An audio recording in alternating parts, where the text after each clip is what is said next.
शिव मंदिर में प्रतिदिन 1 लोटा पानी, 1 लोटा जल अवश्य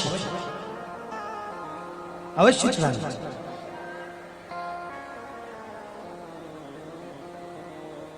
1 लोटा पानी भगवान शंकर को अवश्य चाहिए। क्या होता है? 3 दोष समाप्त होते हैं 1 लोटा पानी शिव जी को चढ़ाने से। 3 दोष। पहला पितृदोष,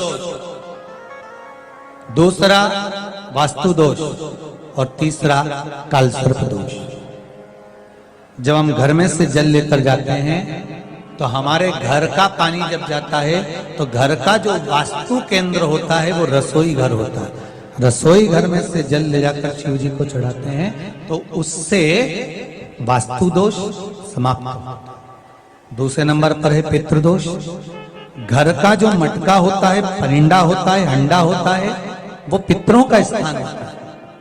उस पितरों के स्थान पर जो जल भरा होता है उसमें से अगर भाग भगवान शिव को चढ़ाया जाए तो पितरों का देवता आर्यमा भगवान शंकर के कहने पर चलता है। इसलिए वो भाग जब शिव को प्राप्त होता है तो आर्यमा संतुष्ट होकर पितरों को भी फल प्रदान करता है।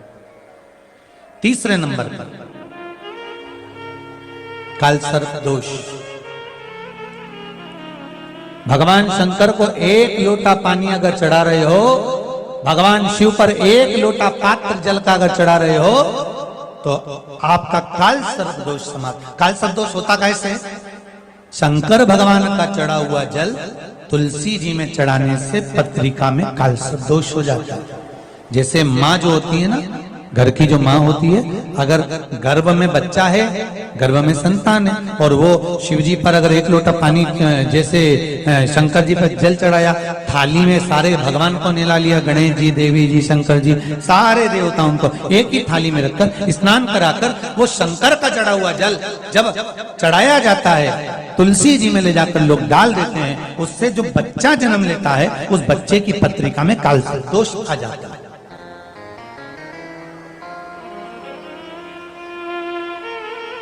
इसलिए शिव महापुराण की कथा कहती है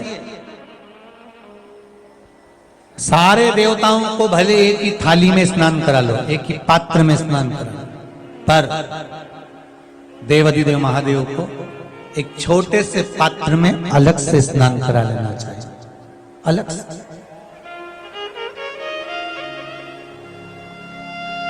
और उस पात्र का जल शिव जी को समर्पित करा हुआ जल तुलसी जी में नहीं डालना। तुम्हारे घर में जो पौधा हो आप उसको उसमें समर्पित कर दो। जैसे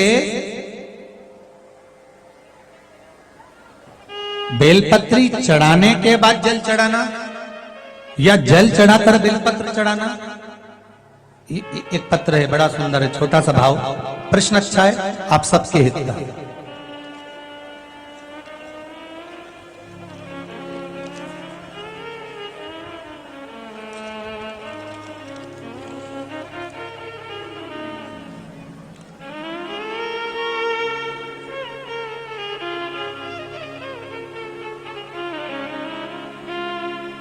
अरुणा जी अग्रवाल जयपुर, झरना जी अग्रवाल जयपुर राजस्थान से इन्होंने प्रश्न किया है।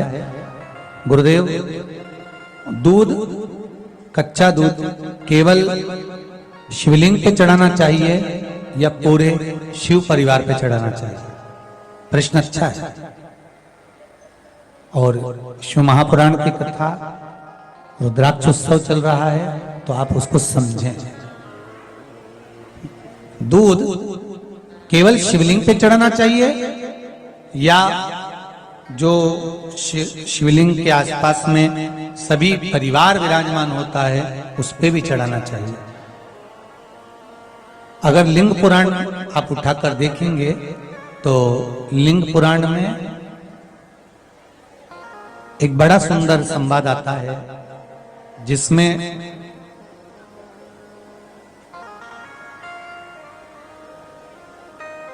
पीले कलर के शिवलिंग का वर्णन आता है।